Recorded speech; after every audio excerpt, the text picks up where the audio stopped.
Okay, let's unpack this. I want you to close your eyes for a second, unless you're driving, obviously, and imagine the year 2106. Mm-hmm. But forget flying cars and shiny chrome towers. That is not what we're dealing with here. No, I don't know. The United States doesn't really exist anymore. It's been reclassed by the Federation of City-States. Yeah. And the aesthetic is, well, it's visceral. Visceral is the perfect word for it. We are looking at a biopunk dystopia. Right, biopunk, which for anyone who hasn't spent their weekend, reading sci-fi theory, Which most people. it basically means technology has gone wet. Instead of steel and glass, buildings are grown from chitin-like beetle shells. Right. The internet isn't just in the cloud, it's in the blood. And sitting on top of this whole breathing, pulsing mess are these mega corporations like E.D.E.N. that don't just own the real estate. No. They practically hold the copyright on the people living there. It's a terrifying vision of the future because it's a society where efficiency has completely cannibalized morality. Yeah, that's it, exactly. In this world, the human soul is treated like proprietary software. Right. If it doesn't run the company's code, it's a bug. It needs to be debugged or deleted. And that is exactly where we're aiming our spotlight today. We're doing a deep dive into the ultimate glitch in that perfect corporate system. We are talking about Kalisha Blackford. To the resistance, she's known as the Engine. And Kalisha is such a fascinating entry point into this universe because she isn't a superhero in the way we usually think of them. No. She didn't get bitten by a spider. She isn't a billionaire with gadgets. She represents the fundamental failure of E.D.E.N's logic. How so? The corporation views humanity as a spreadsheet, inputs and outputs. And Kalisha is the variable that it refuses to balance. We have a massive stack of sources for this one. I've been reading through these intercepted Fringe transmissions. Oh, yeah. These gritty dossiers from an underground journalist who goes by Yomi. He hosts a pirate broadcast called The Naked Truth. And those are incredible. And we've even got our hands on internal security logs from E.D.E.N. itself. And I have to say, putting these together, the story is intense. It is. It's about a woman whose superpower is basically that she refused to forget who she was. That really is the core of it. We are going to explore how love, specifically the messy, illogical love between sisters, is viewed by this dystopia as a system error. A system error. We'll look at Kalisha's origin, the really dark science behind why she was taken, and her mission to save her sister Davina from the absolute belly of the beast. So let's start at the beginning, or maybe we should call it the lie. Yeah. The Gifted Souls program. On the surface, if you're living in the fringe zones, these poor borderlands outside the wealthy metropolises, this program sounds like a golden ticket. It's the ultimate propaganda tool. E.D.E.N. markets gifted souls as a meritocracy. The slogan is practically, send us your best and brightest, and we'll give them the life you can. It's a lottery. A lottery for citizenship. But when you dig into the internal memos, specifically this Godseed audit we have, the reality is nauseating. It's not a scholarship. No. It's a harvest. Harvest. That word alone makes my skin crawl. But what exactly are they harvesting? Is it just labor? It's biology. This is where the biopunk element gets really specific. Yeah. E.D.E.N. isn't looking for kids with high GPAs or great jump shots. Right. They're looking for biological conductivity. Their scientists discovered something they call the melanin frequency. Okay, I read that part in the security logs, but I want to make sure I understand it. They're claiming that specific genetic markers make people better at, what, being cyborgs? Essentially, yes. The logs show that high melanin subjects, specifically Black and Latino youth from these fringe sectors, have a 95 to 98% success rate for bonding with E.D.E.N's nanite technology. 98%. Compare that to about a 40% success rate in other populations. Wow. So the corporation isn't lifting these people out of poverty, out of benevolence. They are mining the fringe populations because these kids are the perfect hardware for Project Godseed. So they're literally treating these kids as raw materials. Exactly. High-grade biological substrate, to use their terminology. That brings us to the pivotal moment in Kalisha's life. The sources call it the promise on the porch. It's such a small human scene compared to all this high-tech horror. Set the stage for us. It's the day of the lottery collection. You have Kalisha, she's 15. Her little sister Davina is 12. They've both been selected. And the parents. Their parents, Joseph and Maya, are standing on the porch of their home in the Fringe. And you have to remember, the parents think they've won. They think their daughters are going to paradise. There's a transcript of audio from that day picked up by a surveillance drone. The father, Joseph, you can hear the pride in his voice, but also the fear. Oh, yeah. He kneels down to Kalisha and says, "You're the big sister. You look after your little sister in there." And Kalisha makes the promise. "I will, Daddy, don't worry." And the mother, Maya, she's packing their bags. She puts in a wooden bird and a drawing.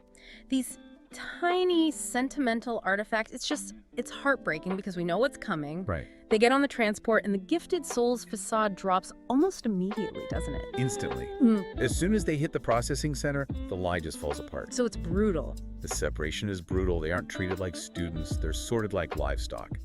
Davina, the 12-year-old, shows higher neural plasticity. Her brain is more malleable, so she's routed to the secretive alpha wing in Sector 7. And Kalisha? Kalisha is processed for general processing. She's just meant to be a grunt soldier, a heavy lifter. So the guards, they drag them apart. So the promise to look after her sister is broken by force before they even get through the door. But this is where the story shifts, because usually in these dystopian stories, the hero gets brainwashed and then wakes up later. But E.D.E.N tries to program Kalisha, and it just doesn't work. Explain Mindscripts to me. Okay, so think of a Mindscript as a factory reset for a human brain. It's neural programming designed to override a person's memories, their loyalty, their personality, and replace it with absolute obedience to the corporation. It turns a human into an asset. So they tried to install one? They strapped Kalisha down and tried to install the Loyalty V4 script to erase her family attachments. But her brain just rejected the update. It failed spectacularly, and I love how the resistance scientists explain this later. They describe her love for Davina, her affective node, acting as a psychic immune response. On a psychic immune response. The system tried to delete the memory of her sister, and Kalisha's mind basically said, access denied. That is incredible. She glitched the machine with stubbornness. With love. The system couldn't compute a bond that strong. It categorized her as stubborn and defective. But that resistance to the programming is actually what triggered her powers. Okay, let's talk about those powers. Because when I hear super soldier, I think super strength or laser eyes. But Kalisha's power is described as resonance and deep listening. Right. That sounds, well, a little abstract. How does that help you in a fight? It's rooted in physics. Because she refused to stop listening for her sister's voice, her perception expanded.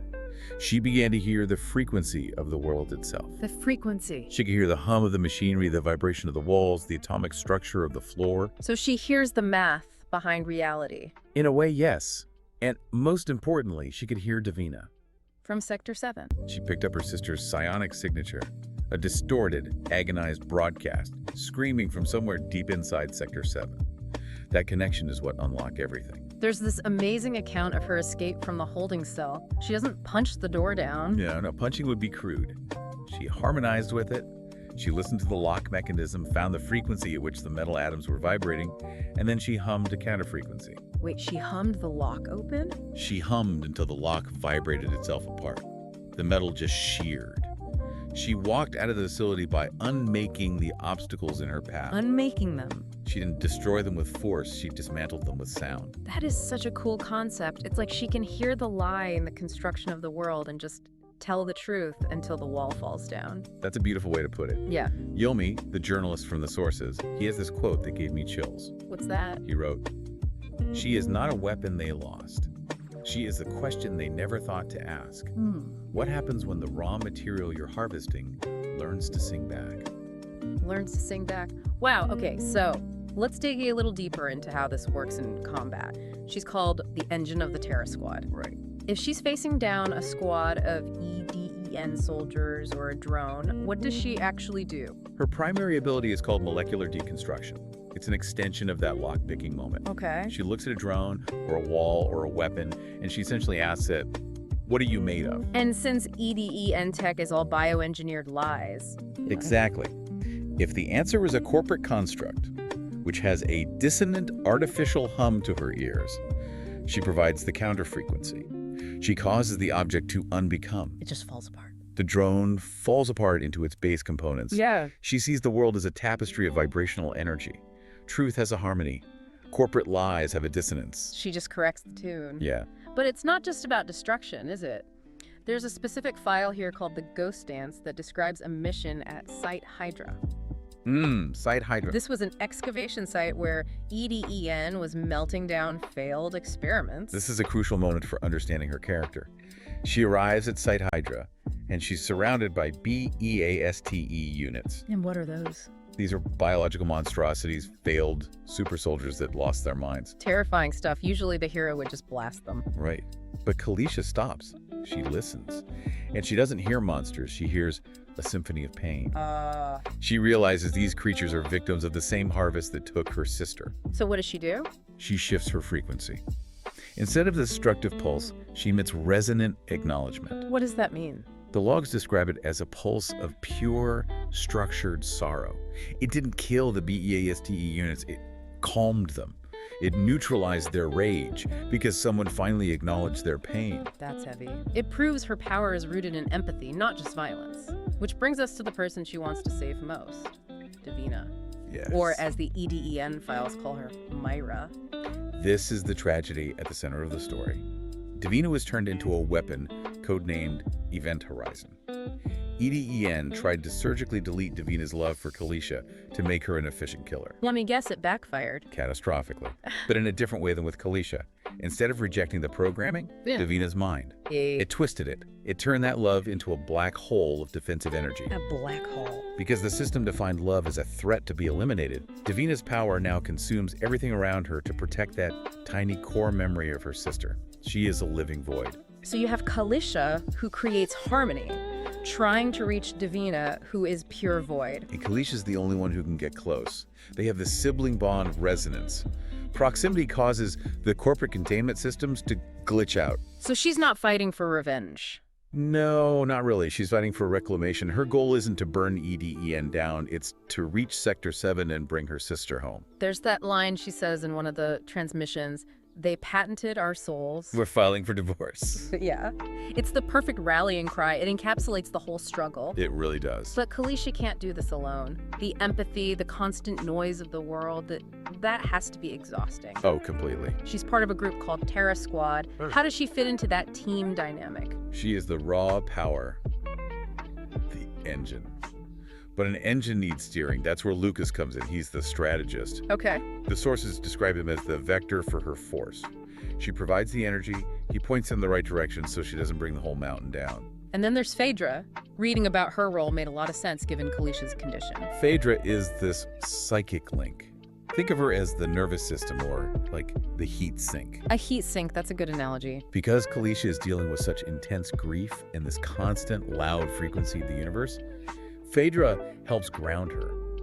She links Kalisha's focus to the rest of the team, so Kalisha doesn't burn out or get lost in the noise. And Malaki. Malaki is the tactician. He's a former soldier. He bonds with Kalisha over loss.